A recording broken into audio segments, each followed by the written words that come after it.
تو وہ بالکل ہارزنٹل پوزیشن میں رہے اور دھاگا سرفیس کی ہارزنٹل پوزیشن کے اوپر نہ ٹکرائے, ورنہ ہماری ریڈنگ میں ایرر آ سکتا ہے. اور ووڈن بلاک کا وزن نکالنے کے لیے آپ میری مدد کریں گے اور الیکٹرانک بیلنس استعمال کریں گے. آئیے ساتھ ساتھ میں آپ کو ایک اور بات بتاتا چلوں پریکٹیکل کے حوالے سے کہ پین میں ایک ایک کر کے 1 یا 2 گرام کے وزن کو ایڈ کرنا بہتر ہے اور 100 گرام کو ہم 1 نیوٹن لیں گے. ٹھیک ہے جی. اب اس ریڈنگ کیا آئیے 50 گرام. ٹھیک ہے جی. اب ہم اس کو نیوٹن میں کنورٹ کرنے کے لیے کیلکولیٹر کی ضرورت پڑے گی. اسد مجھے کیلکولیٹر دیجیے گا پلیز.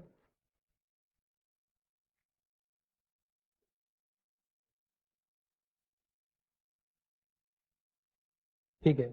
اب ہم 50 گرامس کو ڈیوائڈ کر دیں گے 100 سے, تو ہمارے پاس نیوٹن میں ویلیو آ جائے گی اس کی, جو کہ ہے 0.50 نیوٹن. ٹھیک ہے جی. اس کے بعد ہم اس کو ہٹائیں گے اور یہ چیک کریں گے کہ ہمارا الیکٹرانک بیلنس 0 ہے. ٹھیک ہے جی, 0 ہے. اب ہم اس کو پین رکھیں گے اس کے اوپر. ذرا مجھے بتائیں کہ کیا ویلیو آ رہی ہے. 8.5 گرامس. ٹھیک ہے جی. اب 8.5 گرام ہمارے پاس آئے پین کے جو ہے ویٹ, اس کو ہم 100 سے ڈیوائڈ کر دیں گے تو ہماری ویلیو جو ہے 0.085 نیوٹن میں آ جائے گی. اب ہم اپنے پریکٹیکل کا آغاز کریں گے. اسد آپ میری مدد کرائیں گے پریکٹیکل کرنے میں. آپ اپریٹس جو ہے وہ تیار کیجئے. پین کو اس غیر لچکدار اسٹرنگ کے ساتھ باندھیے. جب تک آپ یہ کرتے ہیں ہم دوسری طرف آپ لوگوں کو یہ بتا دیتے ہیں کہ اس ووڈ بلاک کے اندر, ووڈن بلاک کے اندر ہم نے ایک ہک لگانا ہے جو کہ بالکل سینٹر میں ہوگا. دیکھیں. ٹھیک ہے جی. پھر ہم کیا کریں گے, اس ووڈن بلاک کے ساتھ ہم اس اسٹرنگ کو جو کہ اسد تیار کر رہے ہیں اس کا ایک حصہ پین میں اور دوسرا حصہ اس ہک میں لگا دیا جائے گا اور پھر ہم اس کو ووڈن سرفیس کے اوپر رکھ دیں گے. لائیے سر. اچھا, اب ہم اس میں سے کچھ حصہ اسٹرنگ کا نکال دیں گے, یعنی کٹ کر دیں گے. اویس مجھے سیزر دیجیے گا پلیز. کاٹے گا.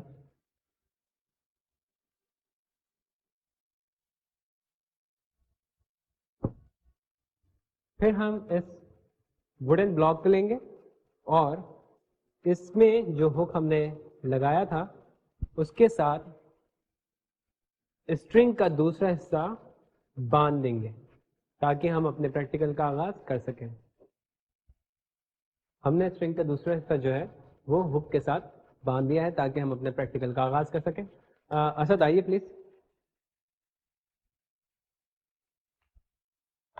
پین کو پولی کے اوپر سے لے کے جائے گا تاکہ اسٹرنگ جو ہے وہ پولی کے ذریعے نیچے تک چلی جائے. اور اس بات کا دھیان رکھیے گا جو میں آپ کو دوبارہ بتا رہا ہوں کہ اسٹرنگ آپ کی ہارزنٹل پوزیشن میں ہونی چاہیے, اور دوسری بات یہ کہ وہ اسٹرنگ آپ کے ووڈن سرفیس کو نہ چھوئے. جی اسد, اب آپ پین میں ایک ایک کر کے ویٹس ڈالنا شروع کریں گے. شاباش.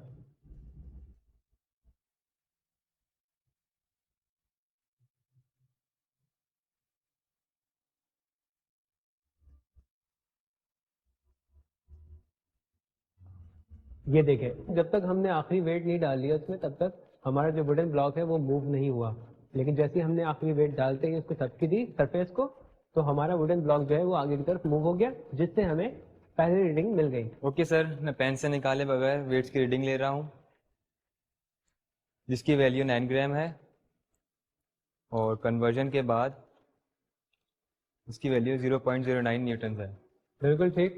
یعنی کہ ہم نے جو ویٹس پین میں رکھے وہ تھے 9 گرامس, تو اس کو ہم نے کنورژن کے بعد نیوٹنس میں اس کی ویلیو نکالی تو ہماری ریڈنگ آئی 0.09 نیوٹن.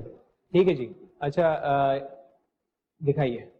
میں تھوڑا سا آپ کو اور بریفلی ڈیفائن کر دوں کہ سب سے پہلے ہم نے ویٹ حاصل کیا کس کا, ووڈن بلاک کا, جو کہ ہمارے پاس آیا 50 گرام, جس کو ہم نے کنورژن کے بعد 0.50 نیوٹن حاصل کیا. اس کے بعد ہم نے بنا کسی ویٹ رکھے ہوئے, یعنی کہ بلاک کے اوپر کسی ویٹ رکھے بغیر ہم نے اس کی پین میں ویٹ ڈالا اور جو ریڈنگ ہمارے پاس آئی ہم نے وہ نوٹ کی, تو ہماری جو W2 کی ریڈنگ ہے وہ 0 ہے. وہ کس طریقے سے؟ کیونکہ ہم نے ووڈن بلاک کے اوپر کوئی وزن نہیں رکھا. اگر ہم وزن رکھتے تو ہم اس 0 کی جگہ جو وزن ہم اس پہ ایڈ کرتے وہ لکھتے. تو یہ ہمارا W2 ہے, W1 ہمارا اس کا ویٹ ہے. ٹھیک ہے. سیکنڈ, ہم جو R کی ویلو نکالیں گے, بیسکلی ہمیں کیا چاہیے؟ Normal reaction. کہ نارمل ریئیکشن ہمارا کتنا آتا ہے, تو ہم نے W1 کو پلس کر دیا W2 سے, تو ہمارے پاس کاؤنٹ کیجیے گا ذرا دیجیے. W1 ہمارے پاس تھا 0.50 نیوٹن, اس کو ہم نے پلس کیا 0 سے. 0 کیوں؟ کیونکہ ہم نے کوئی ایڈ نہیں کیا اس کے اندر کوئی بھی ویٹ کو. ہمارے پاس آیا ایز اٹ از 0.50. ٹھیک ہے, یہ ہمارے پاس آر کی ویلو آ گئی نیوٹن میں. اس کے بعد ہم نے ویٹ آف پین حاصل کیا تھا. ویسے آپ نے ویٹ آف پین نکالا تھا جو کہ کتنا تھا 8.5 گرام, جس کو ہم نے ڈیوائڈ کیا 100 سے کنورژن کرنے کے لیے. کنورژن کے بعد ہمارے پاس نیوٹن میں جو ویلو آئی اس کی وہ ہمارے پاس آئی تھی 0.085 نیوٹن. یہ ہمارے پاس آگے weight of the pain W3 کے اس سے ہم ریپرزینٹ کریں گے. پھر اس کے بعد ہم نے نکالا weight place in the pan. اچھا, جو ویٹ ہم نے ترازو کے اندر یا پین کے اندر ایڈ کیا تھا وہ تھا 9 گرام. ٹھیک ہے, وہ ہم اس کو ریپرزینٹ کریں گے W4 سے, کیونکہ ویٹ 4 ہے تو W4 سے اس کو ریپرزینٹ کریں گے. کتنا تھا 0.09 نیوٹن. نیوٹنس میں 0.09 نیوٹن, وہی 9 گرامز تک ہم نے اس کو کنورژن کر دیا. تو فرکشنل فورس حاصل کریں گے ہم. ڈیفینیٹلی ہمارا جو پریکٹیکل ہے اس میں ہمیں فرکشن کے بارے میں معلومات کرنی ہے کہ فرکشن ہمارے پاس کتنی آ رہی ہے. تو فرکشن آف دا فورس ہمارے پاس اگر ہمیں حاصل کرنا ہے تو ہم W3 کو W4 میں پلس کر دیں گے, یعنی کہ ہمارے پاس W3 تھا 0.085, اس کو ہم پلس کریں گے W4 سے جو کہ ہے 0.09 نیوٹنس. اس کو پلس کرنے کے بعد ہمارے پاس ویلو آئے گی 0.175 نیوٹنس. ٹھیک ہے جی. اچھا اویس, آپ مجھے بتائیں کہ کوفیشینٹ آف فرکشن حاصل کرنے کے لیے ہمیں کون سا فارمولا لگانا پڑے گا؟ μs = Fs/R. تھوڑا سا میں آپ کو بریف کر دیتا ہوں. اویس آپ نے بالکل ٹھیک کہا, μ = Fs/R, یعنی کہ میو حاصل کرنے کے لیے, میو کیا چیز ہے؟ Coefficient of friction. وہ حاصل کرنے کے لیے ہمیں Fs جو ہم نے ویلو نکالی 0.175 کو ہم ڈیوائڈ کر دیتے ہیں R سے. R ہمارے پاس کتنا تھا 0.50 نیوٹن, تو ہمارے پاس ویلو آ جاتی ہے اس کی 0.35, جو کہ ہمارے پاس میو کی ویلو ہے کوفیشینٹ آف فرکشن. اس طریقے سے ہم نے یہ دیکھا کہ ہم نے جو اس کی فرکشنل فورس ہے اس کا کوفیشینٹ آف فرکشن جو ہے ہم نے کس طرح حاصل کیا. اسٹوڈینٹس آپ نے دیکھا کہ جب تک ہم نے آخری وزن نہیں ڈالا تب تک اس میں کوئی موومنٹ نہیں ہوئی, لیکن جیسے ہم نے آخری وزن کو پین کے اوپر ایڈ کیا تو فوراً ہی تھپکی دیتے ہی ہمارا جو ووڈن بلاک ہے وہ موو کرنے لگ گیا. ایسا کیوں ہوا؟ جی سر, مجھے پتا ہے. ایسا اس لیے ہے کیونکہ فورسز متوازن تھیں اور لکڑی کے بلاک پہ کوئی ایکسلریٹنگ فورس اثر انداز نہیں ہو رہی تھی. بالکل ٹھیک سر.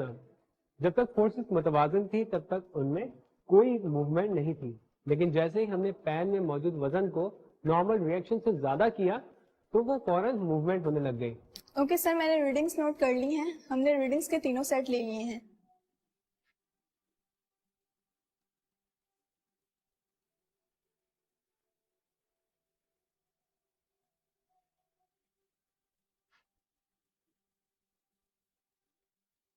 اب میں کوفیشینٹ آف اسٹیٹک فرکشن کا ایوریج نکال رہی ہوں اور اس کی ویلیو 0.35 ہے.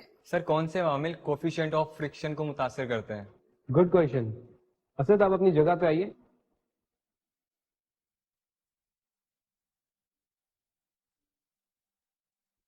ایسے دو عوامل ہیں جو کوفیشینٹ آف فرکشن کو متاثر کر سکتے ہیں.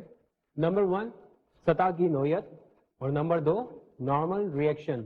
آپ جانتے ہیں ایک میگلیف ٹرین وہ رفتار حاصل کر سکتی ہے جو کہ کوئی عام ٹرین حاصل نہیں کر سکتی. ایسا اس لیے ہوتا ہے کیونکہ ٹرین کے نیچے مخالف پولز والے طاقتور مقناطیس نصب کیے جاتے ہیں جس کی وجہ سے ٹرین پٹری سے تھوڑا اوپر اٹھ کے چلتی ہے. اسی وجہ سے ٹرین بغیر کسی سلائڈنگ فرکشن کے حرکت کرتی ہے اور ظاہر ہے نیٹ فورس کے زیادہ ہونے کی وجہ سے ایکسلریشن میں اضافہ ہو جاتا ہے. آئیے ایک بار ہم اپنے پریکٹیکل کو دوبارہ دہراتے ہیں. سب سے پہلے ہم نے اسپرنگ بیلنس استعمال کرتے ہوئے لکڑی کے بلاک اور پین کا وزن نکالا. اس کے بعد ہم نے بلاک اور پین کو ایک غیر لچکدار دھاگے کے سروں سے باندھا اور ایک آزادانہ گھومنے والی پلی کو ہارزونٹل سطح کے کنارے سے جوڑا.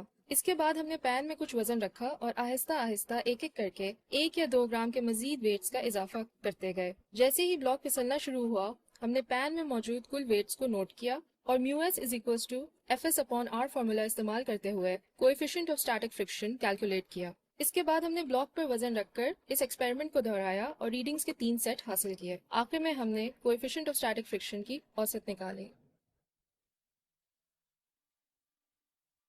شکریہ اسٹوڈینٹس. مجھے امید ہے کہ آپ لوگوں کو فرکشن کا کانسیپٹ، اس کی اہمیت اور کوفیشنٹ آف اسٹیٹک فرکشن کی ویلیوز کس طرح معلوم کی جاتی ہیں سمجھ میں آ گیا ہوگا. اگلے پریکٹیکل میں ہم ایک ہموار سطح پر رولر کو رول کر کے لمیٹنگ فرکشن کا عمل کریں گے اور اس کا ایکسپیریمنٹ سر انجام دیں گے. جب تک کے لیے آپ لوگوں سے اجازت چاہیں گے. اللہ حافظ. شکریہ سر.